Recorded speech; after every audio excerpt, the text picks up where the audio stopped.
एक बार एक जवान लड़का बौद्ध भिक्षुक के पास जाता है और कहता है, गुरुवर, मेरी ही किस्मत इतनी खराब क्यों है? मैंने आज तक अपनी ज़िंदगी में जो भी चाहा वो मुझे कभी नहीं मिला। हमेशा असफलता और निराशा ही मेरे हाथ लगी है। लेकिन मैं ऐसे बहुत से लोगों को जानता हूँ जिनकी ज़िंदगी में किसी भी चीज़ की कोई कमी नहीं है। उन्होंने अपने जीवन में जो कुछ भी चाहा वो सब उन्हें मिला है। गुरुवर, आखिर ऐसा क्यों होता है कि कुछ लोगों को सब कुछ मिलता है, वो जो भी करते हैं हर काम में सफल होते हैं, अपनी चाहत की हर चीज़ को हासिल कर लेते हैं, जबकि दूसरी तरफ ज़्यादातर लोग बस मेरी तरह सपने देखते रहते हैं, लेकिन वो कभी भी अपनी मनचाही चीज़ें और सफलता हासिल नहीं कर पाते। तो आप मुझे कोई ऐसा तरीका बताएं जिससे मैं भी अपने भाग्य को ठीक कर सकूं और मनचाही सफलता हासिल कर सकूं। बौद्ध भिक्षु ने लड़के की पूरी बात ध्यान से सुनी और फिर कहा, तुम जिन सफल लोगों की बात कर रहे हो सकता है कि उनमें से कुछ लोग अपने भाग्य के सहारे सफल हो गए, लेकिन ज़्यादातर लोग भाग्य के सहारे नहीं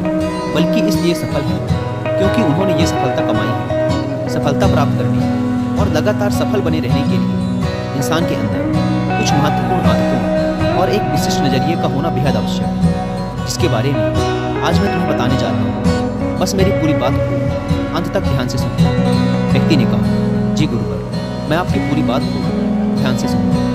बौद्ध भिक्षु ने कहना शुरू किया, हम सही तरीके और शांत मन के साथ सोचकर जीवन में आने वाली हर चुनौती का समाधान खोज सकते हैं। हम सबको अपने शून्य की खोज करने का प्रयास करना चाहिए। शून्य को खोजने का अर्थ एक ऐसी मानसिक अवस्था को प्राप्त करने से है जहाँ प्रेम, अच्छा स्वास्थ्य, ध्यान और खुशियाँ हैं, जहाँ कोई रोग नहीं है, कोई द्वेष, कोई चिंता, कोई युद्ध नहीं है, बस है तो सिर्फ शांति और खुशी। अपने शून्य के नज़दीक पहुँचने के लिए हमें वो करते रहना चाहिए जो करना हम पसंद करते हैं। हमें हर रोज़ खुद से ये प्रश्न करना चाहिए कि क्या हम अपने लक्ष्य के प्रति पूरी ईमानदारी से मेहनत कर रहे हैं? क्या हम सकारात्मक और अच्छे विचार रखने वाले दोस्तों के साथ जुड़े हुए हैं? क्या हम अपने कर्तव्यों के प्रति ईमानदार हैं? क्या हम अपने खाली समय का सही से उपयोग कर रहे हैं? इस तरह के प्रश्न हमें सकारात्मक चिंतन करने के लिए मजबूर करते हैं और ये हमारे शून्य तक पहुँचने के सफ़र को और भी रोमांचक बना देते हैं, जिससे हम अपने लक्ष्य, आर्थिक स्थिति और खुशियों को निर्धारित कर सकते हैं। हमें हमेशा ऐसे लोगों के साथ रहने का प्रयास करना चाहिए जिनके लक्ष्य बड़े और जीवन मूल्य ऊंचे हों, क्योंकि ऐसे लोग हमें आगे बढ़ने के लिए प्रेरित करते हैं, हमारी सफलता में खुश होते हैं और हमें सही सलाह देते हैं। हमें हमेशा रचनात्मक सपने देखते रहना चाहिए और ऐसा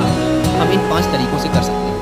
पहला, हमें खुद से ये सवाल पूछते रहना चाहिए कि मैं कौन हूँ और मुझे अपने जीवन में कहाँ और कैसे पहुँचना है। दूसरा तरीका, हमारे लक्ष्य पूरी तरीके से स्पष्ट होने चाहिए।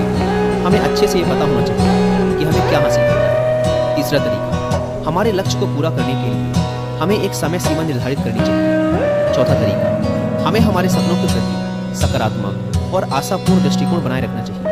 और पांचवा तरीका, हमें हमारे लक्ष्य के प्रति पूर्ण रूप से समर्पित होना चाहिए। हमें खुद के बारे में हमेशा सकारात्मक बातें ही करनी चाहिए, यहाँ तक कि अकेले में भी हमें खुद से अपने बारे में नकारात्मक बातें नहीं करनी चाहिए, क्योंकि कहे गए शब्दों में बड़ी ताकत होती है। जैसे उत्साहपूर्ण और आशा से भरे शब्द किसी की ज़िंदगी को बदल सकते हैं, वैसे ही नकारात्मक शब्द किसी की ज़िंदगी को बर्बाद भी कर सकते हैं। हम कभी भी कुछ नया सीखने या सफल होने के लिए बूढ़े नहीं होते। सफल होने के लिए हमें चीज़ों या उचित शिक्षा की नहीं, बल्कि एक दृढ़ संकल्प की ज़रूरत होती है। अगर इंसान का इरादा पक्का है तो वो रास्ते अपने आप ही बना लेगा। हमें खुद को रोज़ ये याद दिलाते रहना चाहिए कि हमारी उपलब्धियाँ क्या हैं, हम बेहतर हैं तो क्यों हैं, हमारे लक्ष्य क्या हैं और हम इसे कैसे पूरा करेंगे। यकीन मानो, हमारी ये आदत हमें उत्साहित, लक्ष्य के प्रति केंद्रित और सकारात्मक बनाए रखती है। अगर हम हमारे साथ काम करने वाले और आसपास के लोगों को महत्वपूर्ण और अच्छा महसूस करवाते हैं, तब वो हमारे लिए और बेहतर करने की कोशिश करते हैं और हमारे सफल होने की संभावना और भी बढ़ जाती है। हमें कभी भी तेज आवाज़ और अभद्र शब्दों का प्रयोग नहीं करना चाहिए। ऐसा करने से हम एक कमज़ोर और कम आत्मविश्वास वाले व्यक्ति प्रतीत होते हैं। हमारी सफलता का निर्धारण इस बात से नहीं होता कि हम अपने लिए क्या करते हैं, बल्कि इस बात से होता है कि हम अन्य लोगों को प्रेरित करने के लिए क्या करते हैं। हमें सारे काम खुद करने की ज़रूरत नहीं है, हमें बस वही करना चाहिए जो ज़रूरी है। बाकी के कामों को उपयुक्त लोगों को बांट देना चाहिए। ऐसा करने से सामने वाला भी महत्वपूर्ण महसूस करता है और हमारा काम भी ज़्यादा आसानी और अच्छे से हो जाता है। हमें हमेशा जीतने के बारे में सोचना चाहिए, क्योंकि जो जीतने के बारे में सोचता है और विश्वास करता है वही जीतता है। यही जीतने का नियम है और ये ऐसे ही काम करता है। हमें इस बात का ध्यान रखना चाहिए कि हम अपने बच्चों के सामने अच्छा व्यवहार करें, क्योंकि एक छोटा बच्चा अपने माँ बाप के व्यवहार को ही एक आदर्श व्यवहार मानता है और उसे ही अपनाने की कोशिश करता है। इसीलिए हमें आने वाली पीढ़ी को संस्कारवान बनाने का प्रयास करना चाहिए। हमें जो चाहिए उसके बारे में हमें पूछना चाहिए, खोजना चाहिए, दरवाज़ा खटखटाना चाहिए और हमें वो मिल जाएगा जो हम पाना चाहते हैं। सफल लोग अपने पूछने की कला से वो सब कुछ हासिल कर लेते हैं जो वो पाना चाहते हैं। किसी भी प्रश्न को सही तरीके से पूछना ताकि हम अपना मन चाहा उत्तर पा सकें, यह एक बहुत ही बड़ी कला है जो कि सफलता की कामना करने वाले हर एक व्यक्ति के अंदर हो।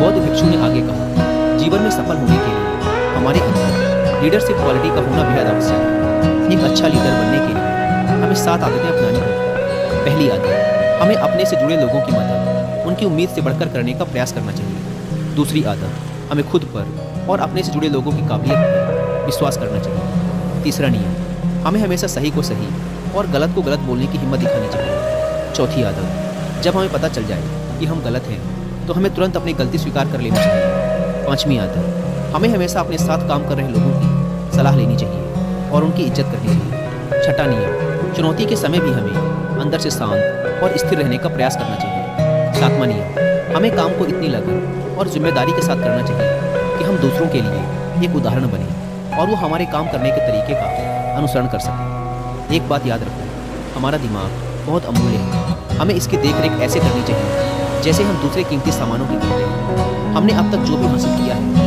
या कर सकते हैं, उन सब का एकमात्र स्रोत हमारा दिमाग ही है। इसीलिए हमें इसे साफ सुथरा रखने का प्रयास करना चाहिए। इसके लिए हमें बुरी, दहशत भरी, नफरत भरी और नकारात्मक बातें फैलाने वाले लोगों से दूर रहना चाहिए और ऐसे लोगों का साथ करना चाहिए जिनके लक्ष्य बड़े और सोच सकारात्मक हो। हमें कभी भी जिम्मेदारियों से भागना नहीं चाहिए, क्योंकि जिम्मेदारी ही हमें एक मजबूत और अनुभवी इंसान बनाती है जो कि बाद में हमारी बड़ी सफलता का कारण बनती है। हमें हमारे काम के लिए उन लोगों से सलाह लेनी चाहिए जो पहले ही उस काम में सफल हो चुके हैं या उस क्षेत्र के जानकार हैं, न कि उन लोगों से जो असफल होकर लोगों के बीच उस काम के प्रति डर फैलाते रहते हैं। हमें हमारे अतीत, वर्तमान और आसपास के लोगों के बारे में हमेशा अच्छा ही बोलना चाहिए और अगर हम किसी के बारे में अच्छा नहीं बोल सकते तो हमें चुप रहना चाहिए।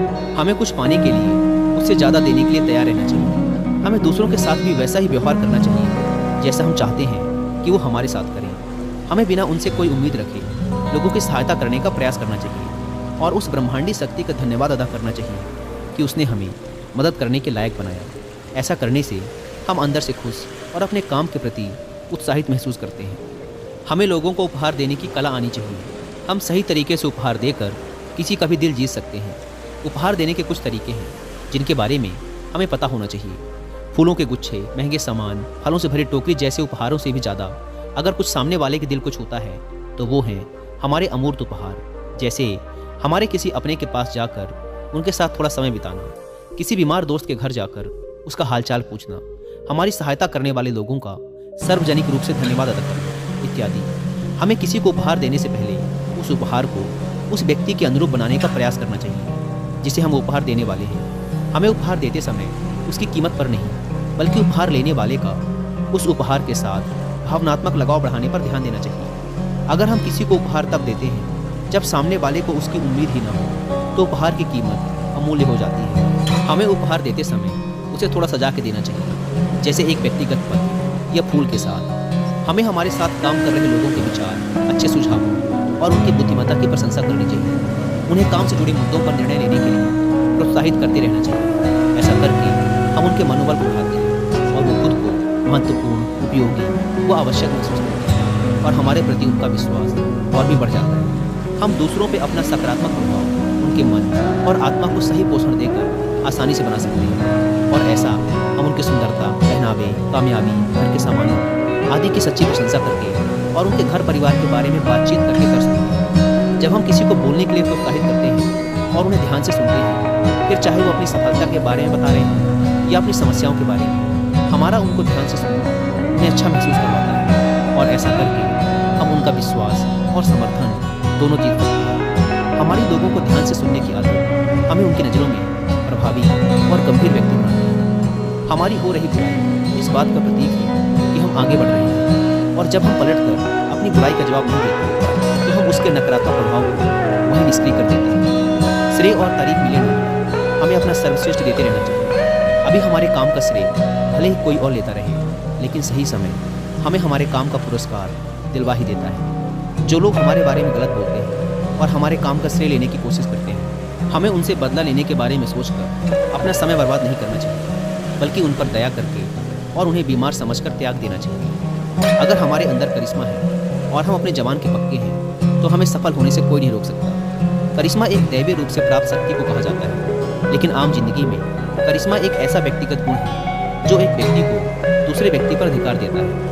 करिश्मा को केवल अपने अंदर की आध्यात्मिक यात्रा को करके ही पाया जा सकता है। कुछ नियम हैं जिनके द्वारा हम अपने करिश्मा को जागृत और कायम रख सकते हैं। हमें ध्यान और एकांत के माध्यम से खुद को जानने और समझने का प्रयास करना चाहिए। हमें हमेशा विनम्र रहना चाहिए और कभी भी अपने धन और ताकत का दिखावा नहीं करना चाहिए। हमें दूसरों को उनके बारे में बात करने के लिए प्रोत्साहित करना चाहिए। हमारा पहनावा ऐसा होना चाहिए कि लोगों का ध्यान हम पर हो, न कि हमारे पहनावे पर। हम जो भी करें उसे पूरे जोश और हर्षोल्लास के साथ। हमें जिम्मेदारी लेने के लिए हमेशा तैयार रहना चाहिए, क्योंकि ये आदत हमें और भी बेहतर बनाती है। अगर हमसे कोई सलाह लेता है तो हमें उसकी समस्याओं पर व्यक्तिगत ध्यान देते हुए उसे समाधान दिलवाना चाहिए। अगर हम अपनी बात और वादों पर खरे उतरते हैं तो इससे हमें अपार सम्मान मिलता है और हमारा करिश्मा भी कायम रहता है।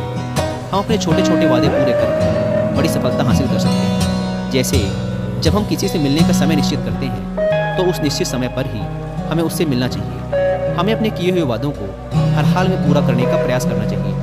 अगर किसी ने अपनी समस्या या मजबूरी हमसे साझा की है तो हमें उसकी बातों को गुप्त रखना चाहिए। ऐसा करके हम सामने वाले का विश्वास जीतते हैं और साथ ही हमें अपने से जुड़े लोगों के साथ हमेशा ईमानदार रहना चाहिए। हमारी सफलता का निर्धारण इस बात पर निर्भर करता है कि हम अपना समय कैसे और किन लोगों के साथ बिताते हैं।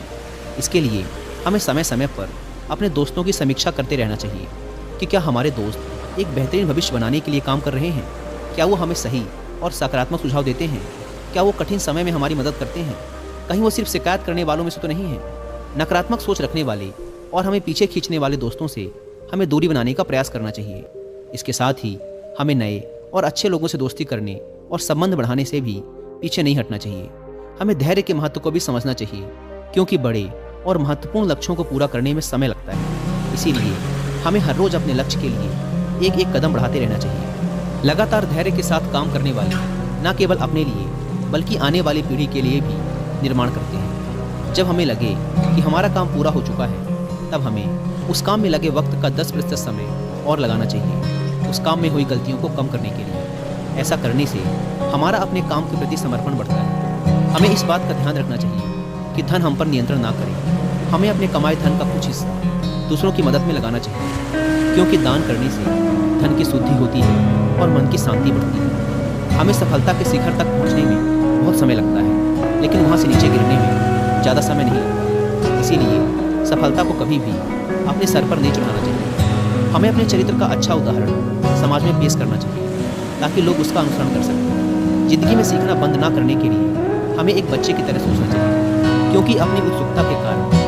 बच्चा हर उस चीज़ के बारे में जान ही लेता है जिसके बारे में वो जानना चाहता है। हमें भविष्य के बारे में स्पष्टता से सोचने के लिए फिर से एक बच्चा बनना चाहिए और फिर से शुरू करना चाहिए। हमें बुद्धिमान लोगों की संगत करनी चाहिए, जो हमें समृद्ध बनाएं, ऊपर उठाएं, प्रोत्साहित करें, सफलता और जीने का मजा हमारे साथ साझा करें, और तब हम अपने सबसे अच्छे समय को उभरते हुए देख सकते हैं। हमें निराशावादी लोगों को अपने जीवन में कहीं कोई स्थान नहीं देना चाहिए। हमें सलाह सफल लोगों से लेनी चाहिए और असफल लोगों से सीख। हमें चुनौतीपूर्ण और बड़े लक्ष्य का निर्धारण करना चाहिए, जिसे पाना लोगों को संभव है, क्योंकि बिना लक्ष्य जीवन व्यर्थ है। लक्ष्य ही ऊर्जा है। जितना बड़ा लक्ष्य होगा उतनी ही ज़्यादा हमारे अंदर ऊर्जा होगी अपने लक्ष्य को पूरा करने। इसके बाद बौद्ध भिक्षु ने लड़के से कहा, मुझे उम्मीद है कि अब तुम समझ गए होगे कि तुम्हें सफल होने के लिए क्या करना है। लड़का भी भिक्षु का धन्यवाद कर उनकी आज्ञा ले वहाँ से चला गया। दोस्तों, उम्मीद है कि आपको इस वीडियो से काफ़ी कुछ सीखने को मिला होगा।